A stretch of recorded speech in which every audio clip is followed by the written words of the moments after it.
C'est vrai que dès on a goûté à la nordicité, on n'a qu'une envie en fait, c'est d'en faire son métier et puis et de continuer à mieux la décoder en fait.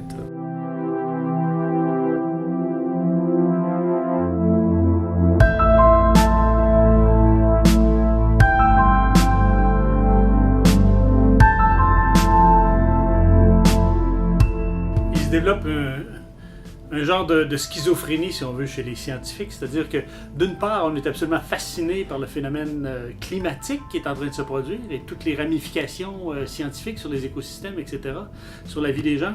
Mais en même temps, on est extrêmement inquiet parce qu'on sert de l'Arctique comme d'un baromètre, hein, comme on dit souvent le canari dans le puits de mine, c'est-à-dire l'Arctique, ça nous indique à quel rythme le réchauffement planétaire se produit. Et ce qu'on voit, c'est que ça se produit beaucoup plus rapidement que prévu. Et par conséquence, ça va nécessairement être beaucoup plus intense que ce qu'on prévoit. L'Arctique de l'Est, c'est des paysages absolument fantastiques. On pourrait dire oniriques, hein, des paysages de rêve.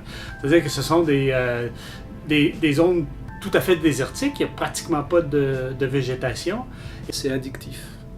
On a envie de les revoir. On les voit une fois, puis en fait on les voit une deuxième fois. Peut-être on les voit différemment. On apprend à les aimer aussi, même si c'est dur, même si c'est des endroits en fait où on a envie d'y retourner et qu'on a envie en fait de voir préserver, qu'on souhaite pas trop voir évoluer. Je suis né dans la nordicité et je vais disparaître dans la nordicité également. Pour moi, c'est presque inimaginable, impensable de croire ou de voir ou d'anticiper que la glace sur le fleuve ou la neige comme on voit aujourd'hui ou les dégels de février et de mars, tous ces problèmes-là, le verglas qui a fait tomber Guillaume ce matin et tout ça, que ça va disparaître.